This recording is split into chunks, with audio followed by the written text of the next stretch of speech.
How's everybody doing today? Great. Amen. Awesome. Hallelujah. Good. Thank you, Good, Jesus. good, good. I'm a little frustrated. I'm tired of the rain. I'm tired of the cold. I thought that little rodent called the groundhog said it was supposed to be spring coming out soon or whatever. What's the deal here? Why is it still cold? What's the deal here? I'm ready for sun and warmth. I like sun and warmth. That's why I moved to the south. So a little frustrated about the weather here. But also it just seems like we have a lot of frustration going around right now in our world. Last time I want to talk about all the walls and barriers that people are putting up and stuff like that. It sounds like, but also we have a lot of frustration there too in a lot of different areas in our lives. So I wanted to I felt led to just look at frustration, being frustrated, and what impacts it can have for us. Merriam-Webster, the definition of frustration, it's a noun by the way, just so you know, is the act of frustrating. Another definition is a state or an instance of being frustrated. A deep chronic sense or state of insecurity and dissatisfaction arising from unresolved problems or unfulfilled needs, or something that frustrates. Okay, so let's look at the frustrated definition, which is an adjective. Feelings showing or characterized by frustration, such as feeling discouragement, anger, annoyance, because of unresolved problems or unfulfilled goals, desires, or needs. Having an ambition that has not been realized. So I imagine all of us have felt frustrated at some point in our time. We've all probably felt something that built up like, why couldn't I succeed at something? I keep on trying to do this, and yet I'm not getting the results I want, like maybe it's, you're studying for a class or whatever, and it's really hard, and you're just not getting that A that you hope, or B that you're hoping, or C that you're hoping to get from your hard work or whatever. You're just not clicking. Or at your job, you're working really hard and you're not getting that promotion. Or there's other things in your life that's frustrating you. Just like just keeps wearing you down. You have to deal with some bureaucracy with the government or something like that. It's just like trying to get help for something, and no matter what you seem to do, you're not getting any help, or whatever. So it starts welling up. You start feeling this abundance, like a pressure tank. If you ever saw the show Mythbusters, they took a water cooler and they heated it up, and eventually from the pressure, it actually would cause it to fly. It would eventually rupture on its weakest point, and that would cause the water heater to go flying in the air because of all that bent up energy, because they had no way to release it. So it would just build and build until eventually it vented it out in the weakest point, basically, which that was basically the nozzle. So it would vent out in a controlled stream motor, so it would go out to that fail point there. And same thing with us. We have this frustration, so we'll build, these emotions will build and build until they come out our weakest point. And a lot of times our weakest point is right here. So let's talk about that. Let's talk about a gentleman who was frustrated, but he managed to deal with it and not give in to that frustration. So I'm sure we're all familiar with this famous gentleman, Job. He's got 42 chapters in the Bible. I was a little frustrated because I was looking for some passages to take from there. I was like, whoa! 42 chapters in this book here. That's a lot longer than I thought that book should be. Well, frustration there about trying to figure out what should I pull from here. I'm like, oh man, so much good stuff to pull from Job. 42 chapters of really good stuff to look at and really analyze. Maybe sometime I'll break it down, maybe do 10 chapters a day or whatever, something like that, and really break it down. But, so I just wanted to, because I think we all kind of know the story of poor Job. Good man, having a good life, he's got a lot of stuff going on, and then not so much good things happening to him. He's having really bad lot of days there. But he doesn't give in to everybody else, whatever. He's got people, his wife even tells him to curse God and die. He doesn't give in to that. He doesn't give in to that. He feels frustrated. So let's get a little bit in here. Let's read a little bit here about Job. So we'll start right off from the beginning right there. I went with straight up chapter 1, verse 1 through 12, because why not just start right at the beginning, because it really sets the stage for everything. You know what I mean? Amen. There was a man in the land of Uz. They had great names back then. Weird names. For lands. Whose name was Job. And that man was blameless and upright. So he was a blameless and upright standing man in the community. And one who feared God and shunned evil. So he's fearing God like he's supposed to, and he's shunning, he's walking away from evil stuff, and he's being an upright man in the community. So he's a real stand-up community guy. And he's got 7 sons and 3 daughters were born to him. Also his possessions were 7,000 sheep, 3,000 camels, 500 yoke of oxen, 500 female donkeys, and a very large household. I'm not sure why we have female donkeys, but So this man was the greatest of all the people of the East. So not only that, he has this large house. He has all these animals. And he's got the largest household in the East, the greatest of all the people in the East. And his sons would go and feast in their houses, each on his appointed day. So he's got 7 sons, so each son held a feast on each day of the week. So 7 days, 7 sons, 7 feasts. So, hey, first son, I guess maybe he was on Sunday or whatever, and so forth. They held a feast. It's a grand old time. And they would send invites. They would send an invite their 3 sisters to eat and drink with them. So it was when the days of feasting had run their course that Job would send and sanctify them. And he would rise early in the morning and offer burnt offerings according to the number of them all. For Job said, it may be that my sons have sinned and cursed God in their hearts. Thus Job did regularly. So here he is going, and he's covering his sons. He's covering his daughters, because they might have done something that may have cursed God. They may have sinned in some way. So he's taking care of that. He's covering them, and being a very upstanding father to take out and look out for his children, to make sure they are taken care of and they're safe. Now there was a day when the sons of God came to present themselves before the Lord. And Satan also came among them. And the Lord said to Satan, where do you come from? So God's having, hey, all my angels, come on in. Let's have a big powwow here. Here comes along Satan too, whatever, because he also was an angel. He was also a son of God that God created. So he comes along, goes like, hey, where have you been up to? So Satan answered the Lord and said, from going to and fro on the earth, and walking back and forth on it. Then the Lord said to Satan, have you considered my servant Job, that there is none like him on the earth, a blameless and upright man, one who fears God and shuns evil? So Satan answered the Lord and said, does Job fear God for nothing?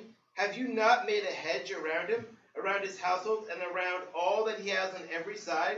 Have you blessed the work of his hand? His possessions have increased in the land. But now stretch out your hand and touch all that he has, and he will surely curse you to your face. So Satan's basically saying, look at him. Yeah, okay, sure, he's an upstanding man, he's all this stuff, whatever, but why? You surrounded him with all this stuff. He's got all this benefits, so of course he's like, oh, yeah, I love God, yeah, woo. Because he's got all this stuff. He's got all this bounty here or whatever. It's not because he really loves you. It's just because you give him all this really nice stuff. You've given him a nice family. You've given him tons of cattle, camels, oxen, donkeys, all these servants to take care of it. He's living the good life. So why wouldn't he say, yeah, God's great or whatever? But if you go and you take that away from him, and you make it really bad, and all of a sudden he becomes a pauper, he's going to curse you to your face. He's going to bring up to your face, God, and he's going to curse you. Because that's going to show you, because he really only cared about the possessions. He only really cared about this in his life. And so the Lord says, okay. And the Lord said to Satan, behold, all that he has is in your power. Only do not lay a hand on his person. So Satan went out from the presence of the Lord. So God's like, okay, fine. You think that he only likes me because I've given him nice things. He's only being an upright person because I've given him good things in his life. Fine. Go ahead. You can take all that away from him. Take away all the oxen. Take away all the camels. Take away all the donkeys. Even take away his children. Go ahead. We'll see. Let's see if he does what you think he's going to do, whatever. And so Satan goes out, and he does that. Basically, all of a sudden, in one night, basically, Job gets a report of, your camels are gone. All your servants are dead but me, who came back to tell you. All your oxen are gone, but this one servant managed to make it back to you.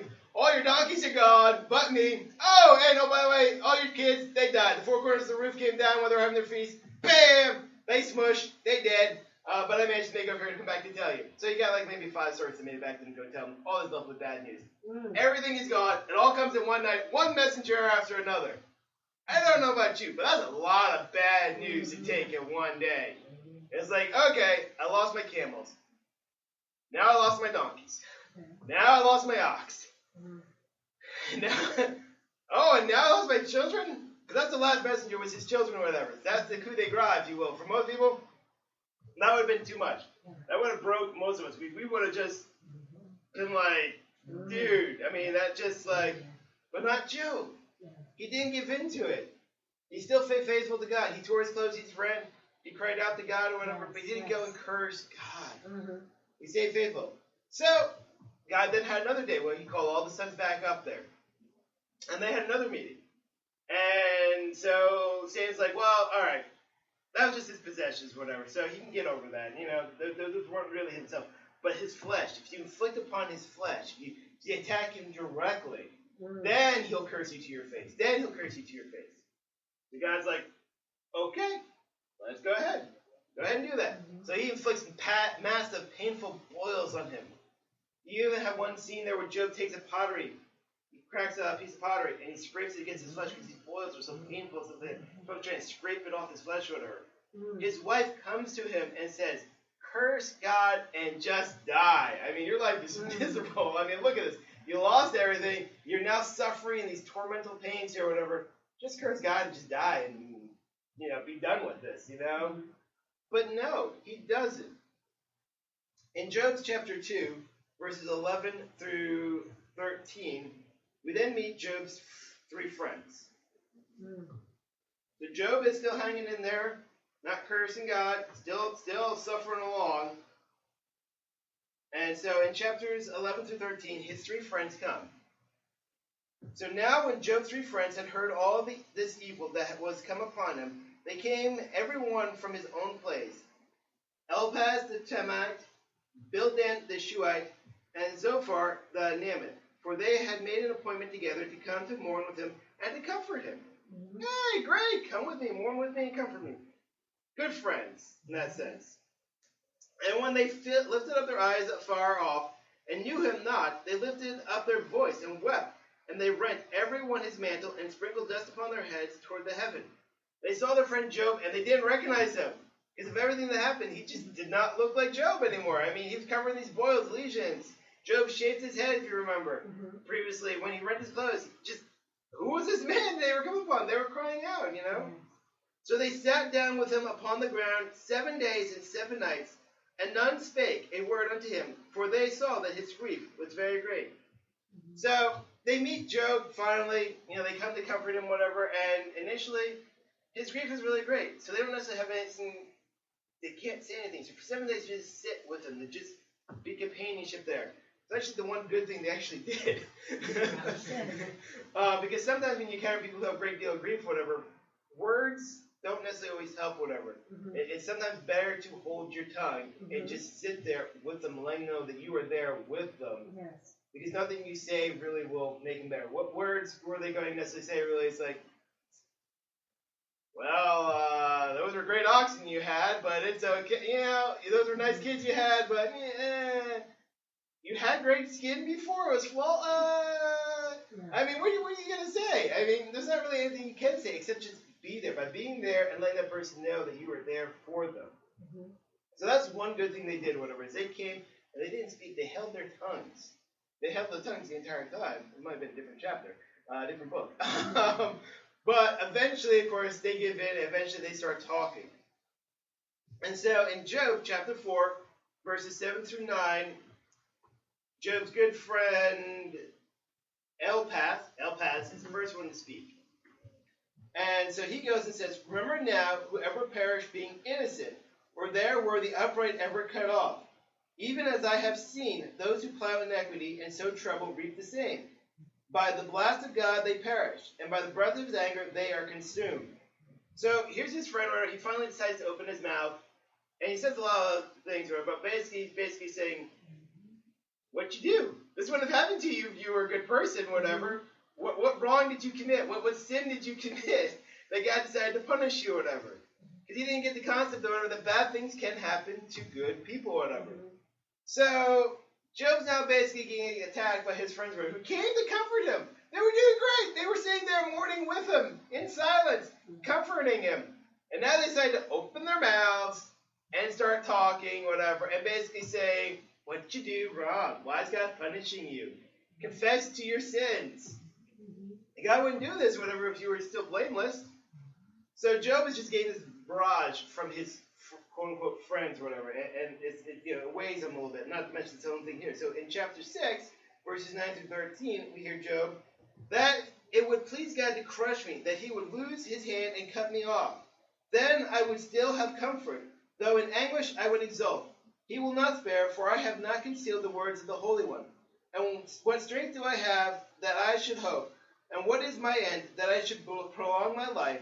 Is my strength the strength of stones, or is my flesh bronze? Is my help not within me, and is success driven from me? So he's had all these bad things. Now he's got his friends basically heaping on, accusing him of bad stuff, whatever. So Job is just like, he realizes he's not invulnerable. He's not, made of bronze. He's not made of stone. Eventually, this pressure, this frustration that he's feeling, because he's frustrated. He doesn't know why this happened to him either, whatever. He is frustrated. He's feeling this pain. He's welling up. And then probably anger. It's probably anger with this loss, this particular emotion is probably anger that's welling up, that's building up with that water cooler. And so he doesn't know how much longer before this valve is going to burst. And he's going to finally say it. So what he wants here is he wants God just to kill him, to crush him and smite him out right now before he winds up giving into this frustration, before it overtakes him and he finally blurts out and curses God. Yeah. Luckily, in Job's case, whatever, eventually God comes on down there and gives a little scolding to his friends there and sorts things out, whatever. And it's like, no, Job, you did great. You passed the test, whatever. I don't expect you to have to, stay frustrated for the rest of your life. And he's actually rewarded. He gets even more camels and oxen and everything else for holding his tongue, basically. He gets 3 new daughters and 7 new sons, or whatever, to match up. The daughters get named the same names as the first set of 3 daughters, which is the way I guess he did it back then. But so he's rewarded for holding his tongue, because he doesn't give in to that frustration. He doesn't let it burst out like that. In Proverbs chapter 4, verse 23, keep your heart with all diligence, for out of it springs the issues of life. In New Living Translation for Proverbs, guard your heart above all else, for it determines the course of your life. Your heart has a great deal of impact on you. Yeah. It controls, again, this is your pressure, where things build up, your feelings and emotions, where this is kind of like in essence, one of our weak points, where because things start to build up, anger, frustration. You got other things. You got, have you ever been around somebody who's a salesman or whatever, and you go to a store in the center trying to sell you stuff, whatever. They barrage you, they try to pressure you, whatever, they try to build it up, whatever. They almost try to make an emotional impact, whatever. So they're emotionally attacking you, trying to get you to do something. Sometimes your friends will try to get you to do something. It might be trying to loan them money or something else, and they guilt trip you or something else, or other family members. They try to guilt you into something, whatever. So they prey on your emotions, and they try to build that up, whatever. And eventually, it's got to give. Something's got to give, whatever. And of course, you give. Either you give in to that salesperson or that demand from that friend or whatever, or you wind up maybe saying something harsh that you don't mean to say, whatever, because you're saying it out of anger and stuff like that, and you're speaking bad stuff. And so if you're not keeping a guard of your heart and controlling that, of course your life can go off track, whatever. But you're going down this course, whatever, and all of a sudden that pressure finally breaks, and it blows you over here as you say something, and it takes you off the course where you need to go, whatever, and puts you out of right standing with God and everything. So you have to be very careful. In Matthew chapter 12, verses 33 through 37, either make the tree good and its fruit good, or else make the tree bad and its fruit bad. For a tree is known by its fruit. Brood of vipers, how can you, being evil, speak good things? For out of the abundance of the heart, the mouth speaks. So again, whatever you're feeling, if you're feeling that frustration and anger, when you go to speak, it's going to be that frustration, that anger. You may wind up cursing God because you're so frustrated in there. It may be something else, unkind words you say to a friend, or a loved one, or even just some stranger or whatever, because you feel this all building up in there, this abundance of feelings or emotions in your heart, and it just becomes too much, and it comes out. Because this is the exit point, this is the valve here, or whatever. Yes, yeah. And if you don't manage it, you don't monitor it, and you don't deal with your frustrations, your stress in your lives, all of a sudden it wells up, and out it's going to come. And you don't want that to happen.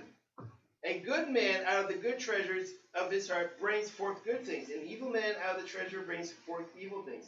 But I say to you that for every idle word man may speak, they will give account of it in the day of judgment. For by your words you will be justified, and by your words you will be condemned. Yes. So again, this abundance of your heart, what's coming out, bubbling up, because you're frustrated, so it's building up.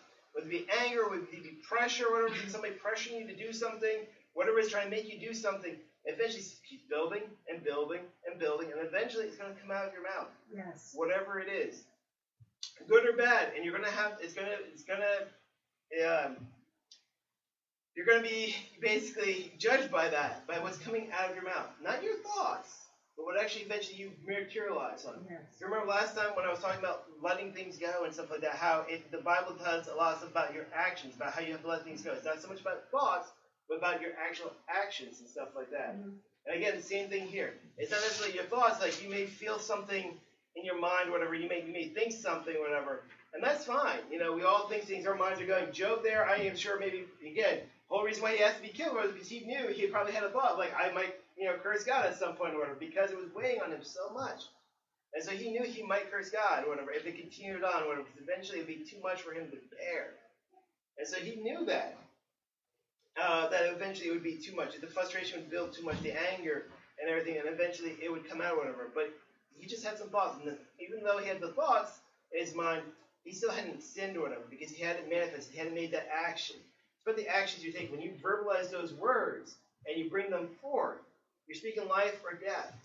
They have a great deal of power, and you're going to be judged by those words, by what you're manifesting.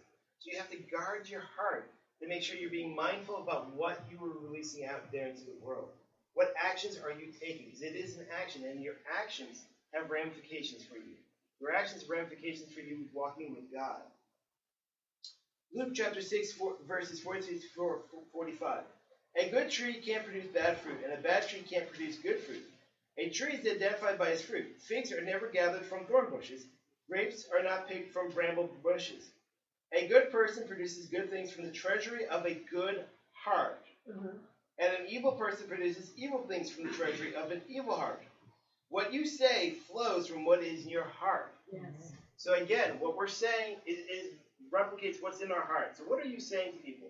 What are you saying to your friends? What are you saying to your family? What are you saying to strangers? What are you saying to God? And it's coming from what's in your heart here. So you're saying mean or cruel things. I think we know what type of treasury is sitting in your heart there. Yeah. Mm-hmm. And whereas if you're saying encouraging and uplifting things, whatever, we know what treasury is in there too. Again, these actions you're taking with your words are very powerful. You have to be able to learn to deal with frustration. In James chapter 1, verses 19 through 20.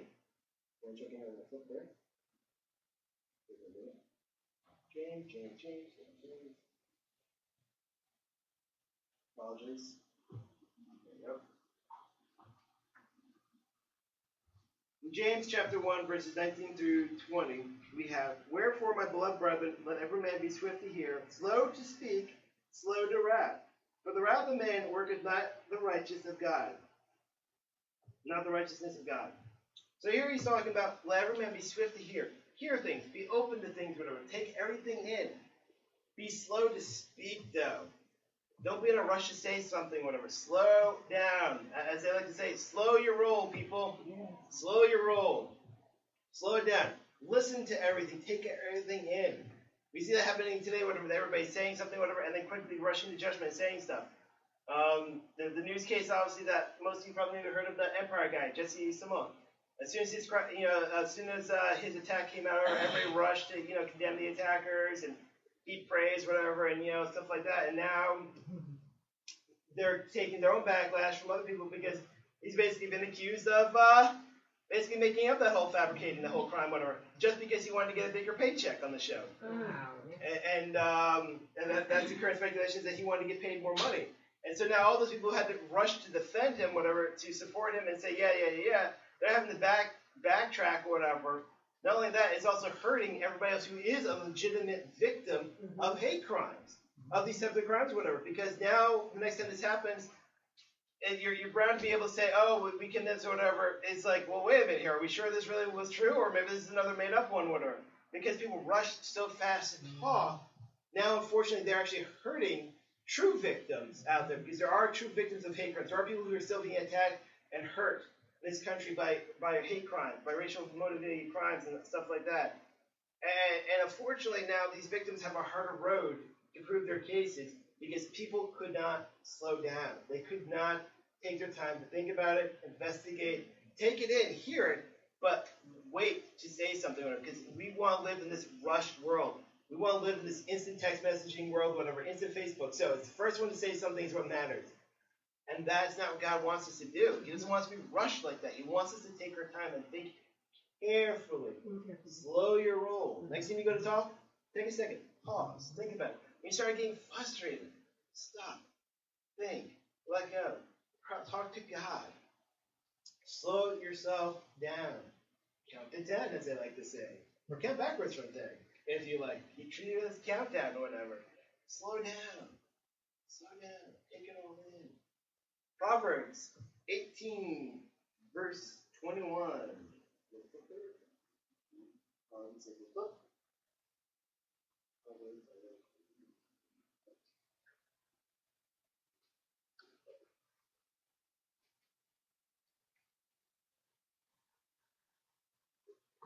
Death and life are in the power of the tongue, and they that love it shall eat the fruit of it. So again, that proverb there is reiterating life and death is in the power of the tongue. Yes. In Proverbs 10:19.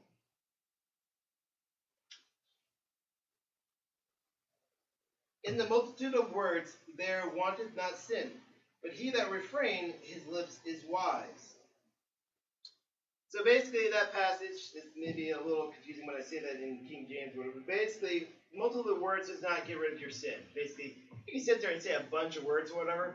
It doesn't necessarily stop your sin or cancel out your sin or mean that you stop sinning or whatever. Instead, or whatever, we actually hear there, but he that refraineth his lips is wise. So saying a whole lot of words doesn't necessarily fix your sin or whatever. You know, it's like, oh, I'm sorry, whatever, this and that. Doesn't necessarily fix what you did. But he that basically is wise, who basically didn't say anything, whatever, you know, basically brings an end to it. He's not continuing along with that. In Proverbs 15, Proverbs 15, verse 28. Apologies to again. The heart of the righteous studieth to answer, but the mouth of the wicked pours out evil things. So again, here we see the righteous is studying. They're taking their time. They're analyzing before they choose to voice their feelings. Choose to give life to those words. Mm-hmm. Those who are not, they're just blah, blah, blah, blah, blah, blah, blah, blah, blah. Out. They're letting this go out. Proverbs 21:23.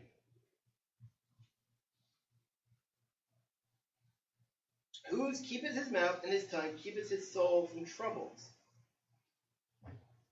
Again, watching your mouth, watching your tongue, keeping words on that keeps you out of trouble, keeps you from getting into places or whatever. So that's where the enemy gets us, though. He wants to frustrate us. Because he knows if he can get you frustrated, starts getting you angry, starts getting you built up, you're going to start to say things or do things that are not God's will. Mm-hmm. And it could be something simple, whatever, you know, it could be a friend who's bugging you, you know, constantly trying to get you, nag you to do something. And that eventually, abundance to your heart, it weighs in your emotions and your hearts, and eventually you give in to your friend. You do something that you know is not right, but you're doing it anyway because you got frustrated, you got tired of hearing it from your friend, you know, and eventually you just gave in because you had that build-up inside there.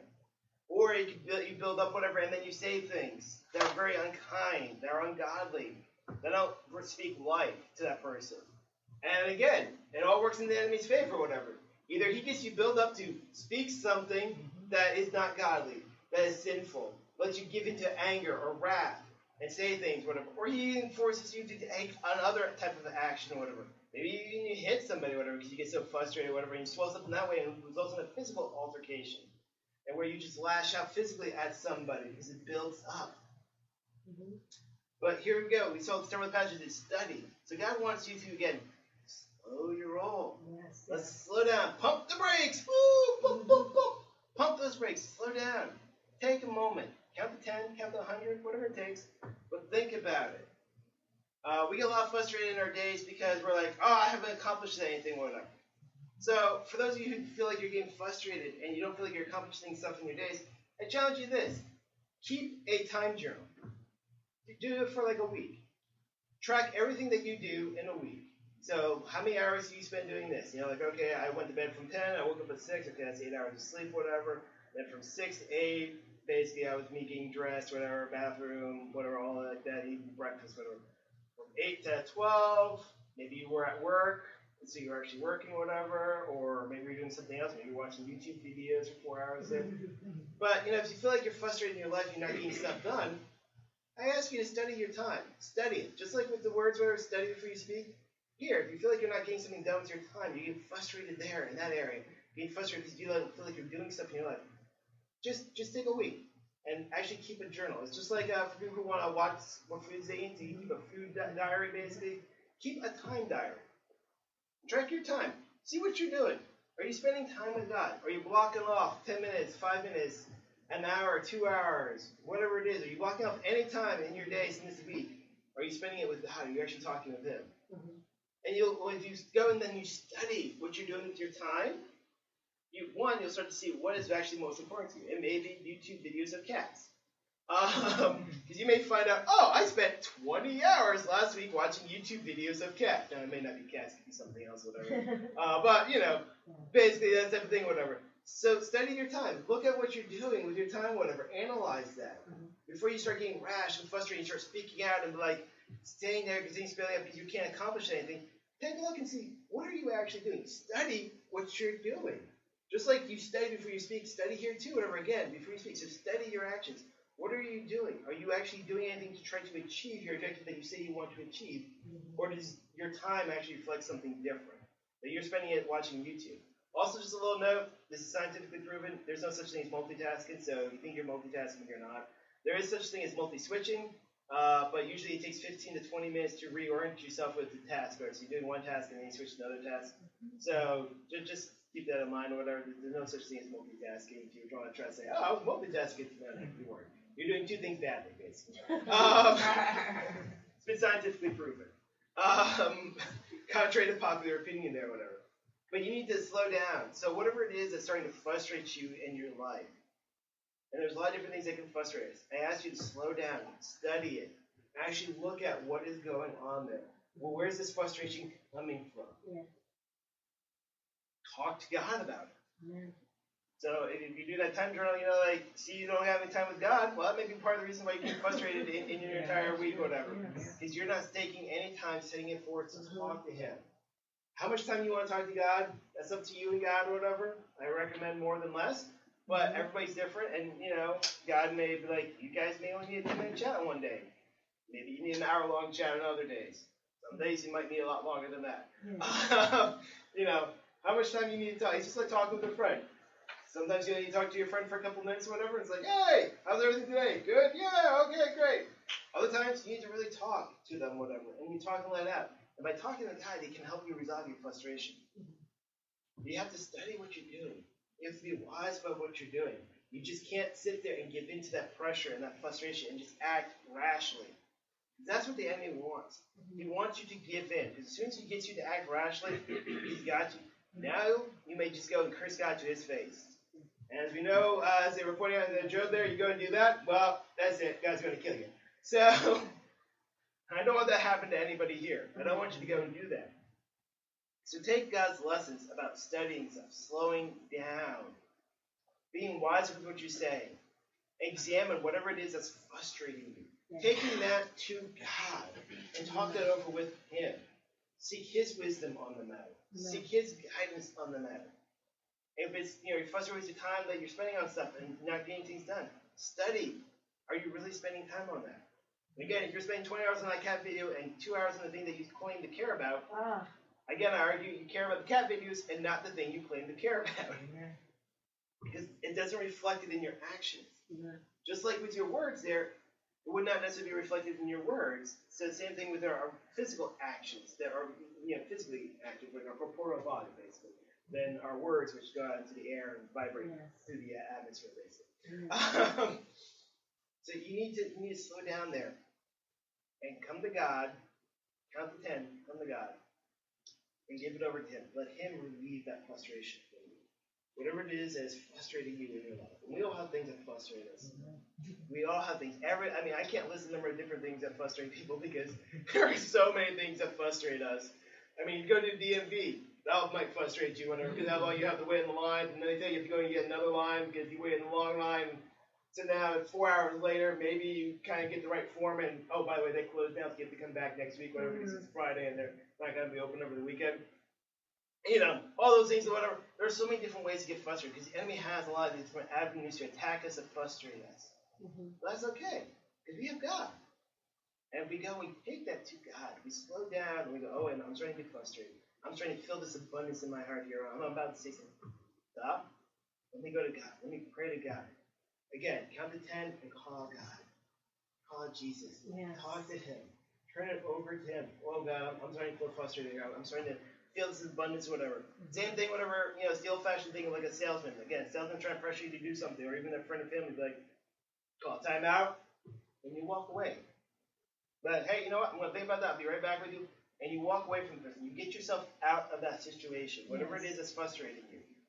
So, and same, or building up that pressure, that's building up that abundance in your heart here, that's going to potentially cause you to do or say something that basically, it's not necessarily right. And so you need to, back yourself up. I'm going back up to the park here before I hit the ball. So, okay. But you want to back up and take yourself out of that situation. You want to slow it down.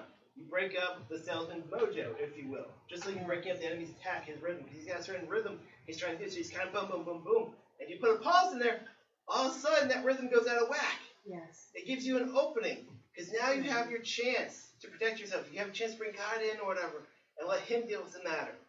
You're breaking up the enemy's rhythm when you take that pause. You're pausing him. You're forcing a break there. You're breaking up his rhythm. And that is very important. You want to break up that attack of that rhythm from the enemy so that you can go and think clearly, so you can go and reach out to God. So He wants to keep you off balance, on one foot or whatever. And that's where it's important that you take that time out and you pull back, you throw him off balance. You get that break in the attack. And that's also the best time when you can get a counterpunch in there too. It was like boxing. You break up the rhythm, whatever, and then you throw in that counterpunch. And God's counterpunch is very, very powerful. It's pretty much a KO. There is no debate. There is no 10 count. It is just done. God's counterpunch. Yes. So there is nothing to worry about there. When you break up that rhythm, you let God throw in that counterpunch because you're working with them. The enemy can't withstand it. They're done. It's KO. No 10 count. It's just bad. Fight's over. You have to do that. You have to take that break and back up to break up that pattern, that rhythm from the enemy. He's going to keep trying to frustrate you with whatever it is because he knows the right way to do it. But keep going in there and jabbing you 1, 1, 2, 1, 2, 1, 2. And you got to break him up. You got to throw that pattern to break him up. And you do that by talking to God. You do that by praying to him. You do it by slowing down. Mm-hmm. Our whole world, whatever right now, is geared to go faster, faster, faster, faster. Yeah. That's the enemy. Remember, he's the prince of this world. He wants everything to go faster, faster because he knows he can frustrate us more. He can get us to speak out rashly, get us to take actions rashly. That's not what God wants. God wants us to slow down, the old country style, in the country where they go slow and take our time. The enemy wants us to go faster and faster and faster, and you see that around the world where you see everything with everything, instant messaging, email it or whatever. Hey, I called you right now, bam. I sent you a text, you got to respond right now. He wants to do that because faster, faster, faster he goes. The easier it is to frustrate us, the easier it is to get you to